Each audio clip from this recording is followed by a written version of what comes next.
Hanggang sa mga sandaling ito ay hindi pa rin maiwasan ng sambayanan na may kabit ang pangalang Manny Pacquiao sa mga kapwa Pilipino boxers ngayon na lumalaban sa labas ng bansa. At ito ay natural lamang dahil sa legasiya na ipinamalas ni Pacquiao sa buong mundo sa halos 4 na dekada. Kaya anuman ang maging performance halimbawa ng ating mga Pilipino boxers ngayon na lumalaban sa iba't ibang bansa, ang lahat ng ito ay naiuugnay pa rin kay Manny Pacquiao. Kumbaga, dahil kay Pacquiao ay napakataas ngayon ng expectations ng mga American boxing fans tuwing may isang Pinoy na lalaban sa nasabing bansa. Nakakalungkot man dahil ang mataas na ekspektasyon na nagmumula sa mga boxing fans ay hindi pa rin matugunan sa ngayon ng mga alaga ni Manny Pacquiao na nasa ilalim ng kanyang promotion.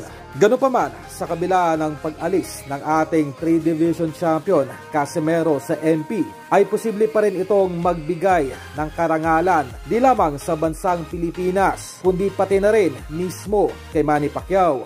Dahil keep in mind na halos lahat ng mga top boxers natin ngayon ay dumaan at nahawakan ng MP promotion. Kumbaga, tila isang malaking sampal at kahiyan kay Pacquiao na makita na maging talunan ang ating mga kababayan sa ibang bansa. At ang lahat ng ganitong uri ng kahiyan sa larangan ng boxing dito sa Pilipinas ay kayang maisalba ng isang iglap lamang di Cuadro Alas sa oras na magkaroon muli ito ng pagkakataong labanan at madispatcha ngayong taon kung si Inoue. Sa kabilang banda ay sa linggo na nga po ang laban ng ating kababayan na si Mark Magsayo kontra dito kay Brandon Figueroa.